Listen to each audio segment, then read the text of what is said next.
Zagales, zagalas, señores del jurado, yo soy Roberto y os quiero dar la bienvenida a este pequeño canal donde, como sabéis, solemos hablar de cine.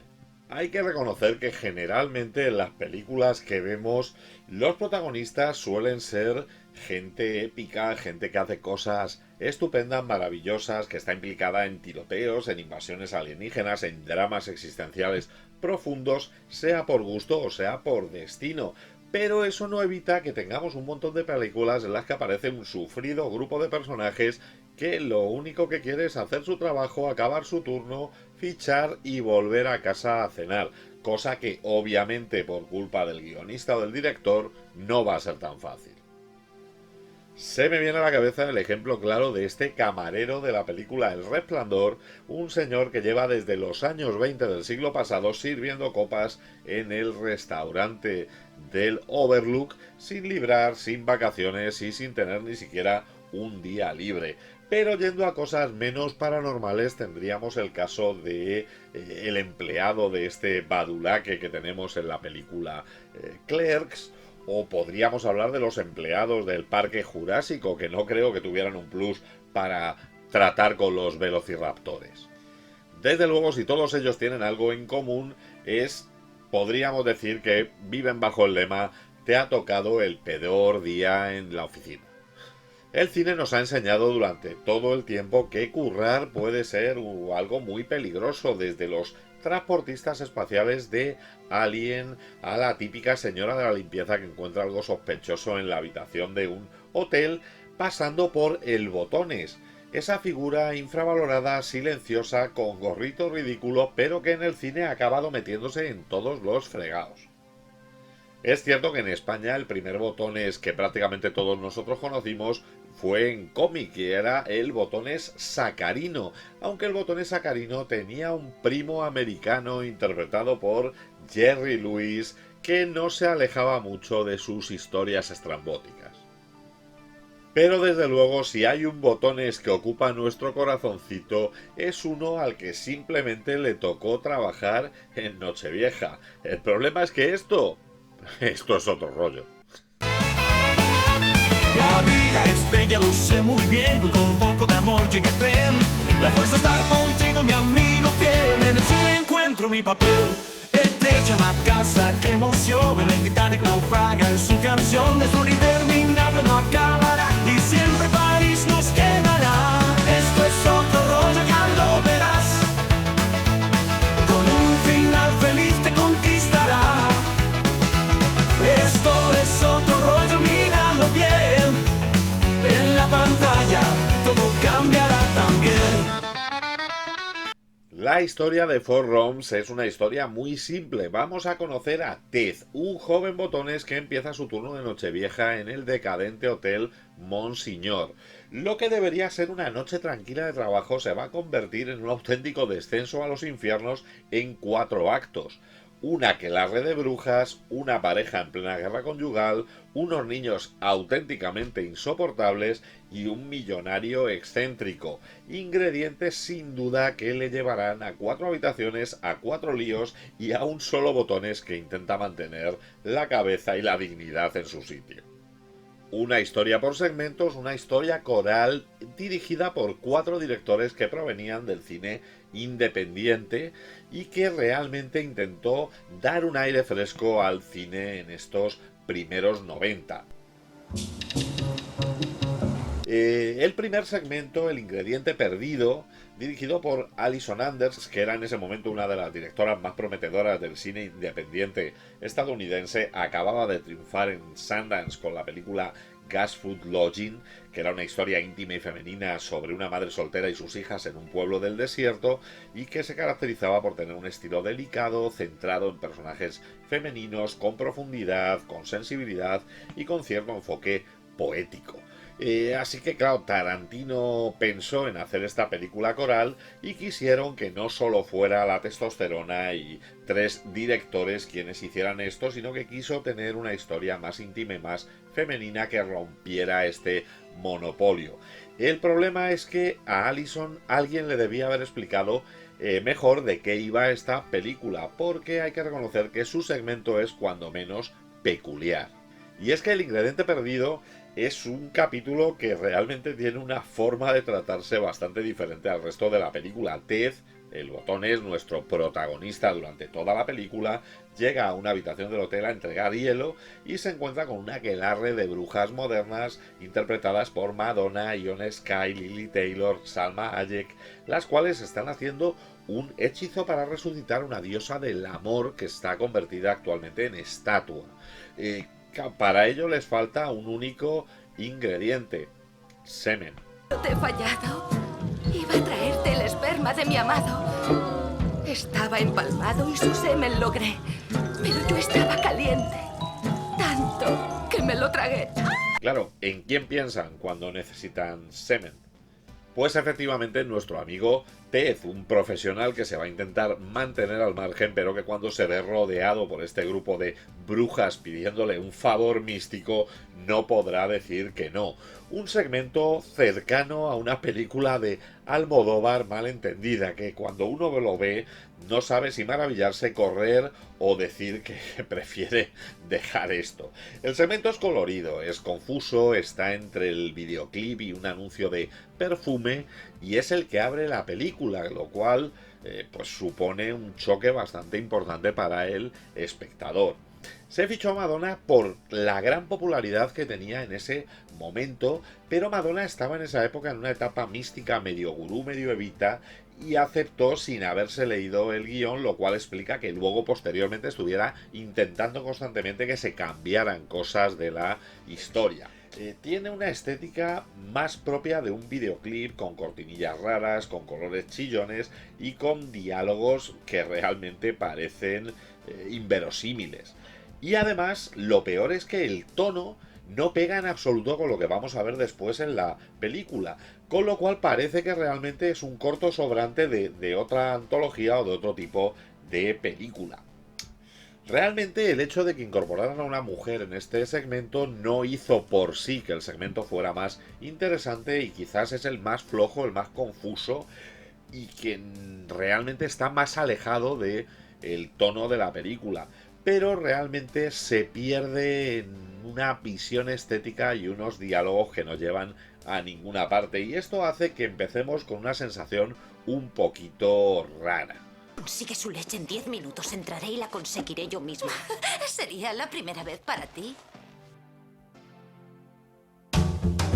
Afortunadamente teníamos más segmentos y pasamos al segmento número 2, El hombre equivocado. Alexander Rockwell era el director rarito del grupo, incluso más que Tarantino en aquella época. Venía de hacer una comedia surrealista protagonizada por Steve Buscemi que se llamaba In the Soup, en la sopa, y que había sido muy bien recibida en el circuito de cine independiente. Sus obras eran minimalistas, a veces poéticas, a veces desconcertante. Era el aire de artista bohemio de Nueva York que te bebe vino barato mientras te está hablando de los clásicos italianos. Tarantino le incluyó en el proyecto realmente porque eran amigos y necesitaba meter algo de cine experimental para que el proyecto estuviera financiado. ¿De qué va el hombre equivocado? Pues Ted llega a otra habitación en la que le vuelven a pedir hielo y se va a encontrar allí con un tipo perturbado que le apunta con una pistola y que les pide que le ate a una silla. Entrará en escena Jennifer Beals, la de Flashdance, que parece estar secuestrada, pero luego parece que no, pero luego parece que sí, y al final ya no sabes si estás en una broma, en un thriller o en un ensayo de una obra de teatro. Todo el sketch va a girar alrededor de un malentendido. El tipo cree que su mujer le engaña y ha llamado a Ted pensando que él era el amante. Pero el botones al final es el que se va llevando la peor parte de toda la historia. ¡Que me he follado a otro hombre! Decir que me he follado a otro hombre. Bien. ¿Satisfecho? ¿Aceptas la disculpa? El segmento intenta ser una historia cómica con un toquecito de cine serie B, cine negro serie B, pero tiene un ritmo muy errático. La puesta en escena es muy teatral en el mal sentido de toda una obra como esta, y los diálogos pues parecen demasiado improvisados. Me llamo Ted. Sí, mi madre me hizo la faena de llamarme Theodore. Y no tengo ni idea de cómo lo sabe usted, porque todo el mundo que lo sabe está a miles de puñeteros kilómetros de aquí. Pero bueno, Jennifer Beals era entonces la pareja de Rockwell, lo cual justificaba su presencia ahí. David Proval era un actor que pretendía trabajar con Tarantino y que Four Rooms le sirvió un poco como una prueba de fuego para meterse en el grupo, y la historia realmente tiene un tono demasiado absurdo buscando el desconcierto, pero que acaba resultando bastante aburrida. Además, Rockwell, dentro de su ámbito experimental, quiso rodar la secuencia como si fuera prácticamente un plano secuencia con muy poquitos cortes para dar una sensación de claustrofobia, y esto hizo que lo que pareciera es bastante irreal. Sin duda, tampoco es un segmento demasiado glorioso, no llega a estar muy por encima del primero de los segmentos, y realmente porque el humor del segmento no funciona, el ritmo es lento y el pobre Ted queda al final relegado a ser una marioneta sin gracia dentro de un sketch que no se sabe muy bien hacia dónde se dirige. Pero afortunadamente aquí la película comienza a despegar. Siegfried. ¿Siegfried? Mucho gusto. Ha sido impresionante. Ted. Gracias. Y es que realmente el segmento tercero, Los que se portan mal, es otro tema muy distinto. Robert Rodríguez se había convertido en el niño prodigio del cine independiente, el tejano que se había vuelto un genio del hazlo tú mismo, que había llegado a la gloria con una película baratísima que era El Mariachi, rodada con un presupuesto ridículo, pero demostrando muchísimo talento, que estaba a punto de estrenar en ese momento su continuación, o diríamos su remake con dinero del Mariachi, que no era sino Desperado con Antonio Banderas, y que realmente era un director que transmitía muchísima energía, muchísimo sentido del ritmo y muchísimo desmadre. Tenía un estilo muy directo, muy frenético y con un humor muy macarra, que además queda clarísimo dentro de este segmento. Robert Rodríguez aportaba la chispa, aportaba la acción y aportaba la mala leche. Justo lo que necesitaba la película en ese momento después de tanto arte rarito y tanta bruja. Y no os portéis mal.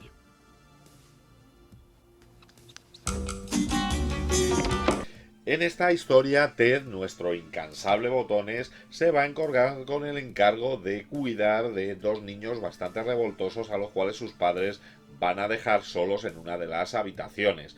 Este, en principio, encargo bastante simple, se va a convertir en un campo de batalla lleno de travesuras, lleno de accidentes, lleno de situaciones límites, y que casi puede llevar el hotel a salir en llamas literalmente. Hola, usted no me conoce y yo a usted tampoco, pero ¿tiene usted agujas? Aquí sí tenemos y quería saber si las daban con la habitación. Es un festival del slapstick, hay un humor físico, hay tensión desatada. Ted hace el papel de adulto resignado que intenta mantener el orden entre dos destructores incansables que son los dos niños curiosísimos, y además es quizás el segmento más divertido. Se dice que Robert Rodríguez se inspiró en sus propios hijos para dar vida a estos dos malandrines que van a traer en jaque a nuestro pobre Ted. Pero es que además Robert Rodríguez realizó un rodaje muy rápido, muy improvisado, con muchísima cámara al hombro para dar muchísimo dinamismo al segmento. La música y el ritmo están muy marcados, como suele ser típico en el estilo de Robert Rodríguez, escenas cortas, escenas dinámicas que nos van a recordar una especie de videojuego. Quizás se le pueda echar en cara a este segmento, que es el menos experimental y el más mainstream de la película, pero realmente también eso hace que sea el más valorado por el público. Y de hecho es que este sketch se convierte primero en un descanso para el público, que quizá estaba un poco agotado de tanta pretenciosidad de los primeros segmentos, y aparte en un aperitivo buenísimo para el más denso de los capítulos, que sería el último. ¿Qué ocurrirá por la mañana? Si tenéis los ojos cerrados toda la noche, por la mañana habrá desaparecido. Pero eso sí, no lo sabréis. ¿Tú abriste los ojos alguna vez? Sí, lo hice. Y miradme ahora. No podemos. ¡Exacto! Y es que el último capítulo, como no podía ser de otra manera, era el dirigido por Quentin Tarantino, el hombre de Hollywood. En ese momento, cuando se estrenó Four Rooms, Tarantino era el niño mimado de Hollywood. Había tenido un éxito estratosférico con Pulp Fiction, que no solo ayudó a financiar esta película, sino que le aseguró el derecho a poder dejar su sello en este último segmento como director, como guionista y haciendo uno de los papeles. Mezcló diálogo infinito, tensión y cine dentro de cine, con su estilo único, con el estilo que o amas o odias, porque con Tarantino realmente no hay términos medios. ¿Qué hacen? Yo odiaba el champán hasta que probé el cristal y ahora me encanta. Oh, Vamos. ¿debo, señor? Sí, como iba diciendo, chin chin, para lo chin. que queremos la puntualidad importa menos que el esmero. Bebe, chico. En este segmento, Ted, agotado ya de las movidas anteriores, tendrá que ir a atender a un último encargo del millonario que está en el ático, interpretado por Tarantino, y de sus invitados, los cuales están obsesionados con un juego de apuestas extremo y han llegado al punto de apostar un dedo meñique en una partida de encender un mechero. Bueno, espera, déjame explicarte de qué estamos hablando. Señor, Vamos, no tiene por qué siéntate. explicarme Aterriza nada. el culo. Verá, todo lo que signifique pasarlo bien por lo que a ustedes respecta, bueno, es asunto suyo. Te equivocas, también es asunto tuyo, Ted, porque queremos que participes. El segmento es un cóctel de humor negro, tensión creciente y diálogos larguísimos girando a este ritual tan absurdo y tan peligroso. Pero desde luego es una delicia para los amantes del cine de Tarantino. Hay diálogos, hay tensión, hay referencias, hay un giro que nadie se espera y encima está llenísimo de guiños a Hitchcock. Es un segmento de cine negro en el que se hace guiños a la serie Alfred Hitchcock Presenta, donde hubo un segmento similar interpretado por Steve McQueen. Bruce Willis, que está interpretando el papel del amigo de Tarantino, improvisó muchos momentos y tuvo sobre todo que tener una paciencia infinita para aguantar el monólogo eterno de Tarantino, que improvisaba la gran mayoría de las escenas. La escena de la apuesta con el mechero es la más comentada de la película y además es un ejercicio brutal de suspense en un espacio cerrado, lo cual hizo que el segmento se convirtiera en un clásico instantáneo para los fans de Tarantino. Es cierto que al que no le gustan las conversaciones interminables se le puede hacer un poquito pesado. Y lo más curioso es que se convierte en un cierre perfecto para una película que es una mezcla de estilos completamente incoherentes unos con otros, pero que con esta apuesta final se redondea y acaba por todo lo alto. ¡Código dedo! ¡Chester me ha cortado el dedo! ¡Que tu dedo! No pasa nada, Norman, tranquilo. Lo curioso es que cuando Four Rooms llegó a los cines en el año 95 se había vendido como una promesa de una antología muy loca, muy divertida, respaldada por 4 directores de cine independiente muy potentes. Pero al final el resultado no fue tan brillante como lo que se había presentado. La película no fue un éxito comercial y con un presupuesto de $4 millones recaudó poco más de 4.300.000. Descontando gastos de distribución y descontando gastos de marketing, probablemente la película perdió algo de dinero. Bueno, una bruja en particular. ¿Era una vieja arpía con una verruga en la cara y pelo saliendo de ella? No, era muy guapa. ¿Cuál es el problema? Además, desde el punto de vista de los críticos, Four Rooms se llevó palos de todos los tipos, y no solo por los críticos de mala leche, sino por la generalidad de los críticos. En Rotten Tomatoes la película tiene ahora mismo un flojísimo 13%, que señala la falta de cohesión y la disparidad brutal entre segmentos. El público la trata un poquito mejor y en IMDb, por ejemplo, tenemos ya un 6,4 sobre 10. Aunque es cierto que al ser un voto popular, gran parte de ese voto es de fans de Tarantino que votarían positivamente cualquier cosa que hiciera este director. Bien, y ya solo quedo yo. La recepción tan dividida siempre se ha achacado precisamente a la falta de consistencia de la película. Mientras que los segmentos de Rodríguez y Tarantino aportan humor negro y aportan ritmo, el resto de segmentos son poco exitosos, son muy artis, muy experimentales y resultan confusos y aburridos, además de estar completamente desconectados del resto de la película. Además, el concepto de antología no terminó de cuajar entre el público general, que esperaba más comedia continua, un tono más homogéneo de comedia basada en el botones. En lugar de eso se encontraron con una mezcla de estilos que a veces parecía más una recopilación de cortometrajes sueltos que una película con una intención cerrada. Pero lo curioso es que con los años Four Rooms ha ido ganando un estatus de película de culto. Los amantes del cine independiente y los seguidores de Tarantino valoran muchísimo la experimentación y el riesgo.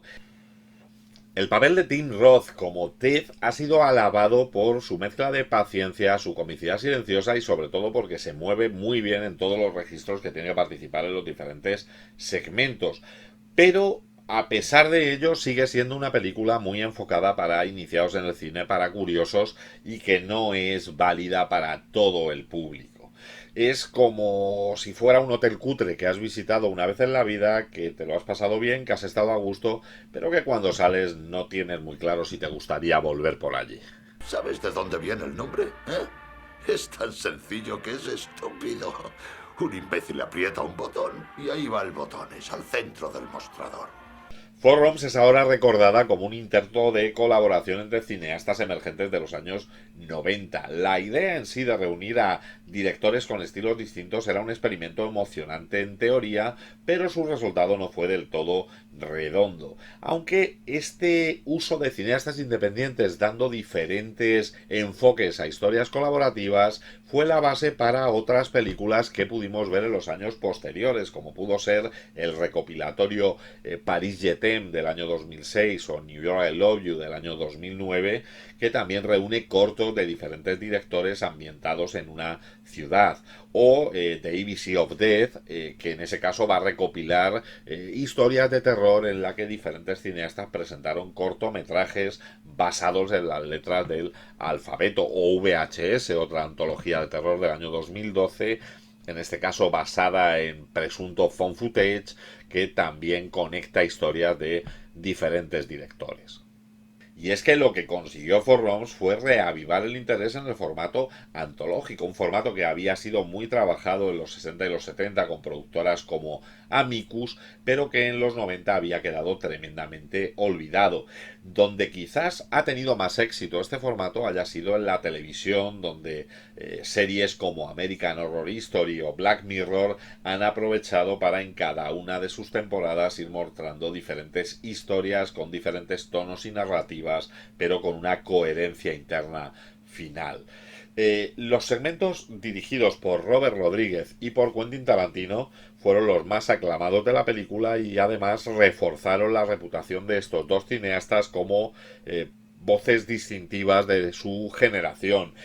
Robert Rodríguez demostró su talento para la comedia visual y para el caos controlado, elementos que luego va a utilizar en películas como The Faculty, Spy Kids o Sin City.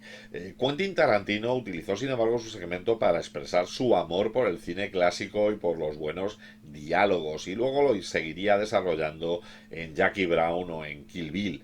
Y aunque Four Rooms fue un proyecto menor en sus carreras, fue una manera de hacer algo diferente dentro de sus estilos y esas ambiciones cuando todavía estaban empezando. El personaje de Ted el Botones se ha convertido en la representación peculiar del humor físico exagerado y del héroe accidental. Mezcló el slapstick clásico al estilo de Jerry Lewis en el Botones o anteriormente de Charles Chaplin. Y aunque la película fue muy criticada, la actuación de Tim Roth fue alabada por la mayoría de los críticos. Me apuntaba con un arma cargada. ¿Qué clase de arma? No sé, no entiendo de armas. Era grande. ¿Era como la de Harry el Sucio? Sí, algo así, sí. ¿Tenía el cañón muy largo o más bien corto? ¿Y eso qué coño importa? Además, este tipo de personaje ha sido luego recurrente en otro tipo de películas. Four Rooms es a veces citada como un ejemplo de los desafíos de una recopilación, de una antología de cine. La falta de cohesión entre los segmentos y los cambios bruscos de tono le dan una lección a futuros cineastas sobre la importancia de trabajar manteniendo una visión unificada o buscar un nexo de unión entre las historias distintas, lo cual es algo que en proyectos posteriores se ha tenido mucho más presente. A pesar del fracaso inicial, Four Rooms se ha convertido en una película de culto y a mí personalmente debo reconocer que me encanta. Es cierto que la primera de las historias es quizá un poco más poética y más extraña, pero tiene canicas. La segunda me parece muy divertida y Rodríguez y Tarantino son auténticos genios. Tranqui, tío. Olvida el capullo de Norman. Eso es de Cuadrofenia. Está jugando contigo. Verás, yo mismo, al pensar en los botones, pienso en el Botones con Jerry Lewis. Está claro que Four Rooms no es una película redonda. Hay momentos en los que empalaga, hay momentos en los que te satisface y hay momentos en los que te aburre. Pero como experimento, como rareza noventera y como carta de presentación para un Botones, tiene su encanto. Póntelo, adelante, vamos. Déjame ver cómo te queda. Y pensar que yo llevé esa estúpida gorra durante 50 años. ¿Y a vosotros, zagales, qué os parece? ¿Os gustaría trabajar en un turno de Nochevieja en un hotel de Los Ángeles? Dejádmelo en la caja de comentarios. Si os ha gustado el vídeo, dadle al like, suscribíos al canal para más contenido como este y no dejéis de pasar por la sección Canales que me enrollan dentro de mi canal, donde encontraréis canales de compañeros que hablan de cine, incluso a veces mejor que yo. Y como siempre digo, parafraseando a TV Cole, en el próximo programa hablaremos del gobierno. Muy bien, amigos, se acaba la semana, los domingos por la tarde aquí partimos pana. ¿Te lo has pasado bien? ¿Aún te quedan ganas? Roberto te cuenta más movidas raras. Esto es otro rollo, ahora a la cama, a dormir, a ver cine o haz lo que hagas. Dentro de 7 días otra pasada con más pelis guapas para analizarlas. Esto es otro rollo, verano, invierno. Esto es otro rollo, aquí siempre despierto.